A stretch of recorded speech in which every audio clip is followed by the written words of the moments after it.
it's ChrystalChyna, and we're back with another episode of Musicology 101. Let's get it! We are so happy to be back with another episode. Just before we get into this one, though, we wanted to remind you guys that there are other ways to get in touch and keep in touch with ChrystalChyna. You can follow us on TikTok at ChrystalChyna Official, Instagram at ChrystalChyna, Twitter at ChrystalChyna, as well as Facebook at ChrystalChyna. Come on, y'all. ChrystalChyna. We on there. We want to connect with you. We're easy to approach. Yes, best friends. Also, before we get into today's video, we just want to remind you guys, if you have not already, before we even get into it, while it's fresh on your mind, please press that subscribe button right now. Before you forget, let's subscribe. Please subscribe. And at the end of the video, please don't forget to also like and comment as well. All right, now without further ado, let's just get right into it. Yes. I guess we should start off with our infamous drum roll. So let's do it. Yes. And also, before we start off with this infamous drum roll, the lady of today, the lady of honor that we are speaking of, she is a living legend. She is one of our inspirations, as everybody that we have covered on this show has influenced us in some way. And also, we are filming this video on May 1st. It is the beginning of a new month, and her birthday just so happens to be on May 2nd. So, I mean, divine timing. Right. But without further ado, drum roll, please. Angela Bofill, let's get it! Angela Bofill was born May 2nd, 1954 in the Bronx of New York City. Period. BX. Bronx. The Bronx. Boogie Town. Bronx. We from LA, but we don't know. We just watch TV. Exactly. She was the daughter of a Cuban American father with French ancestry, as well as a Puerto Rican born mother. She began singing at the tender age of 4 years old, and then went on to start writing her own songs by the age of 12. Because Angela was born into a multicultural family, the music that was played in her household played a role into her musical influence. The music heard in Angela's household was like a variety from the Platters, Aretha Franklin, rock and roll like the Rolling Stones, Tito Puente, and Celia Cruz. And not only that, Angela's father sang with the Cuban band leader Machito when he was a younger man. Angela also grew up during the major era of the Motown reign. So seeing as though she was, inspired by groups like the Marvelettes, the Supremes, Marva Reeves and Vandellas, she created her own group called the Puerto Rican Supremes. And because clearly you could tell that was the era. It was all about boy groups, girl groups. Right. Back then in the Motown era, it really pretty much was like a girl group Supreme thing. Exactly. Boy group, girl group. It was all about that. It was hardly any ever.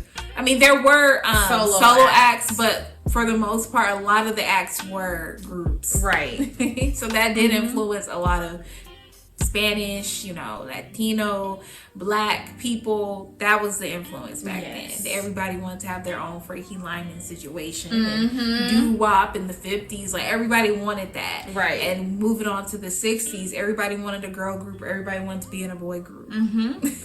Angela will become a lead soloist in New York's All-City Chorus, and she studied classical voice in college and considered becoming an opera singer. A lot of singers that we love, especially from back in the day, they were formally and classically trained. Right. If you ever wonder why a lot of singers can do riffs and runs and curly cues out of this world, it's from the operatic training and background. Yeah. So just put that out there. She attended the Hart College of Hartford, Connecticut. Then she later transferred to Manhattan School of Music, where she earned her bachelor's degree of music in 1976. While in college, Angela also performed with Ricardo Morero's band, which helped her pay for her college tuition. She was a hustler. Sounds familiar. I mean, Kate went to no one. Period. She also took on solo gigs with the chorus of the Dance Theater of Harlem. Things slowed down for her regarding being in the band, as well as doing the chorus, she did become a vocal coach to support herself.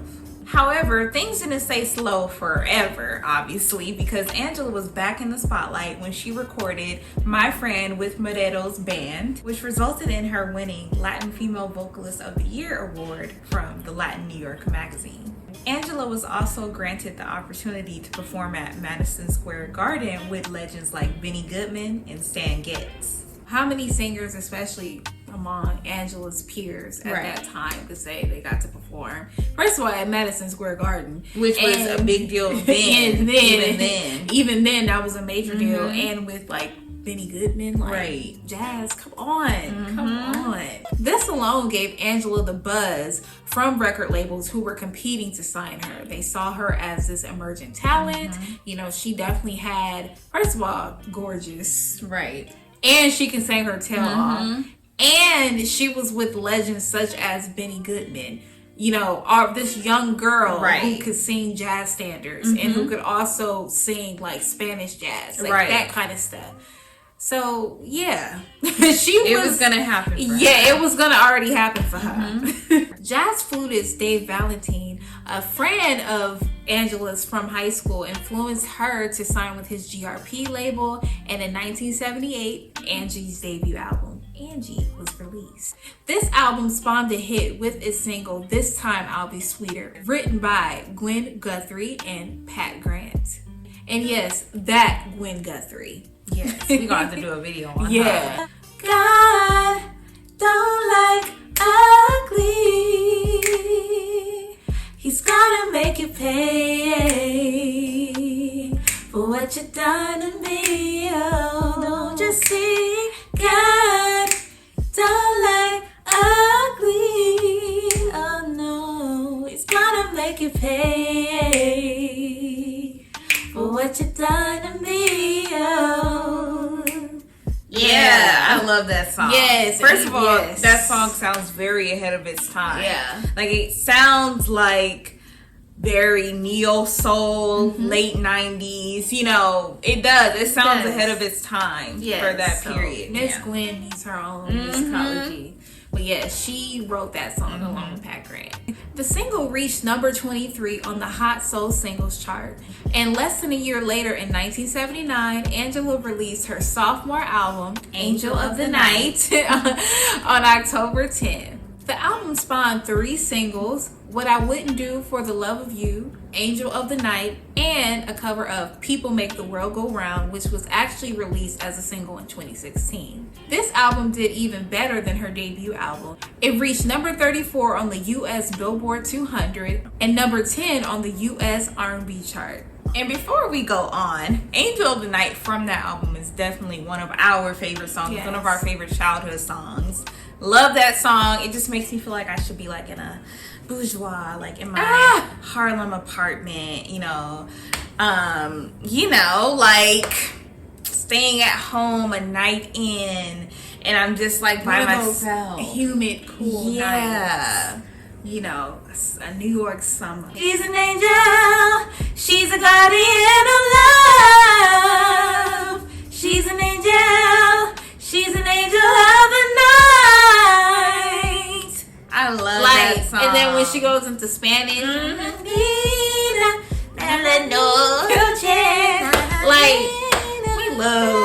we love a bilingual queen. Yes, we do. It just goes in to show like how heavily influenced, like we talked about in her childhood, the Celia Cruz, and then she also was influenced by Aretha Franklin, that emergence, because she is like Afro-Latina, you know what I'm saying, that African rhythm thing, but the merge of her Latino roots.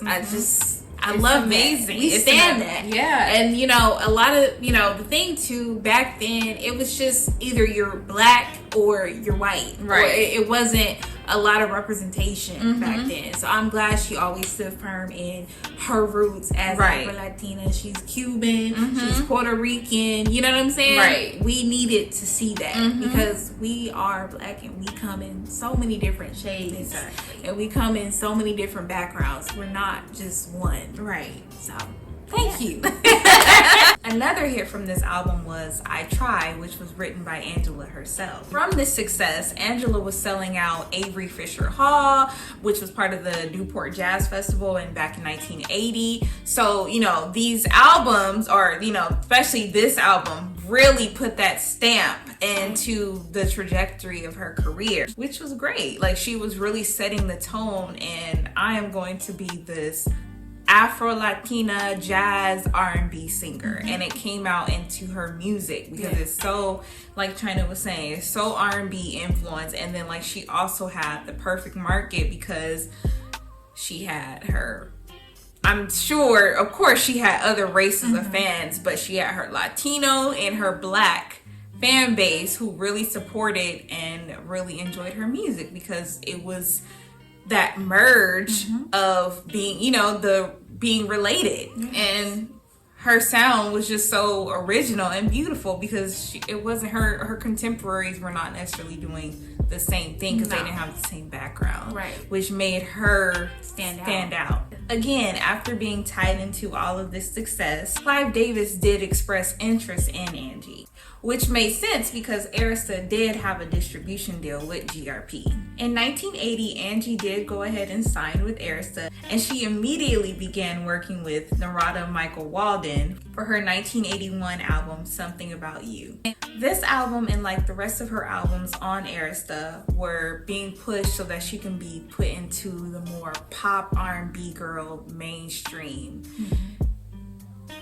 Somewhat like a Whitney. Yeah, I feel like we may have covered this on the Phyllis Hyman video. She was also on Arista. They were trying to mold them into pop stars, right?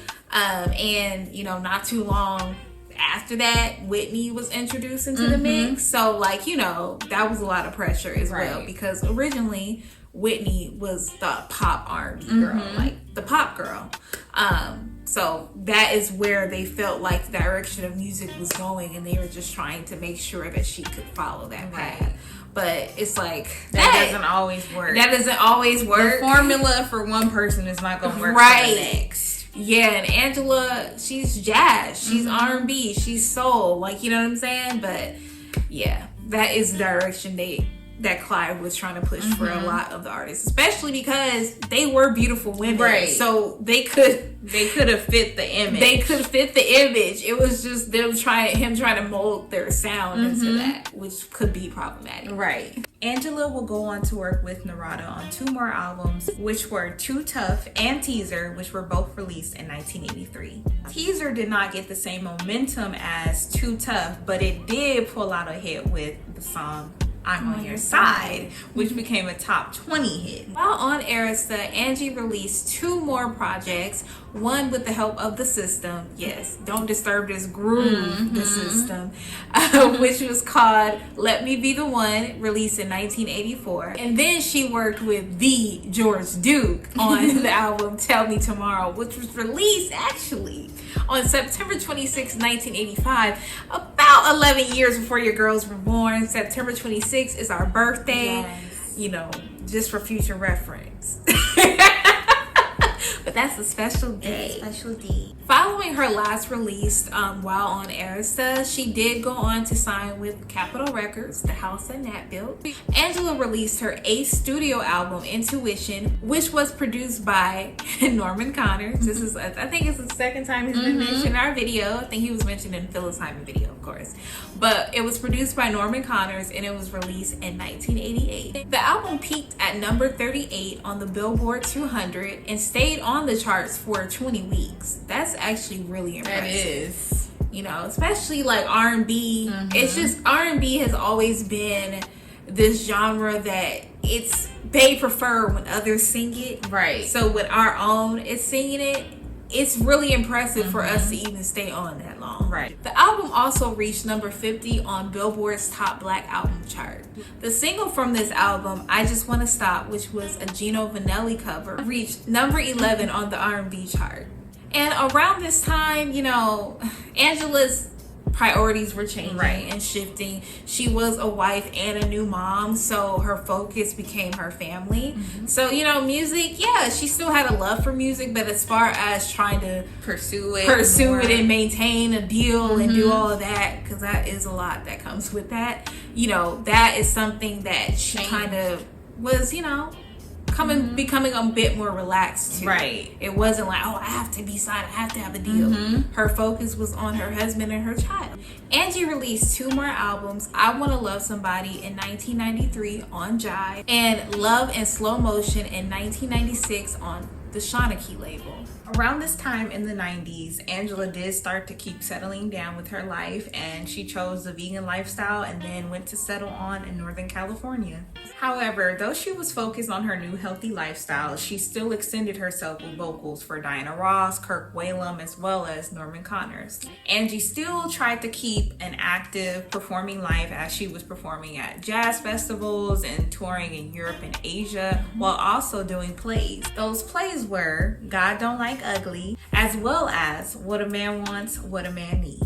Unfortunately, Angela did suffer 2 strokes back in 2006 and 2007, leaving her incapable of, you know, singing and performing. But her 2 good friends, Mesa, who I really love, as well as Miss Melba Moore, did put together a fundraiser for her to help her pay her medical bills, and that really did help her and keep her name and her legacy alive, as she still is alive. But that helped, you know, put out the message that, hey, we have a singing sister here who is in need of help, who can no longer perform, but she's still here with us, which was a really good thing that I would hope that anybody's musical friend or friends would do for them. And she was able to get her flowers while she can still smell them. Because a lot of her peers, they didn't get that same thing. Right. You know, a lot of them had already passed on. As of today, it does seem like Angela is retired from the music industry. However, she does have a Facebook page where she does interact with all of her supporters. Like whoever is helping her put it together, they make sure that she is interacting with her supporters. So definitely go check that out. You know, Miss Angela is a living legend. You know, when I watch her unsung, it's just a blessing that even though she is in the state that she was in from her 2 strokes, that she is still, first of all, able to remember, you know, all of her accomplishments. She's able to speak about her journey. That is a blessing. You know, and she survived. Yes, 2 strokes. 2 strokes. That is not very likely. No, she is a strong woman. I hope that she has fans all over that love her. You know, fans RE. Yes. We are at 26 and we love Miss Angela Bofill. I'm not saying I'm the youngest on the block, but we are young. we are from a different generation. And thankfully we had parents that taught us about her. And I'm just so glad that it just so happened that we're filming this video on May 1st. This is the day before her birthday. You know, she's about to be 69. That is a blessing. First of all, that's not even old to me. It's not. It's not old. But because of what she's been because through. of what she has been through in the last few years, that is a blessing. And I really hope that she sees this. Me because too. we love her so much. And we respect her career. And we're just glad that we have Musicology so we can do this. And give her flowers. Because she can still smell them. She can still smell them. Amen.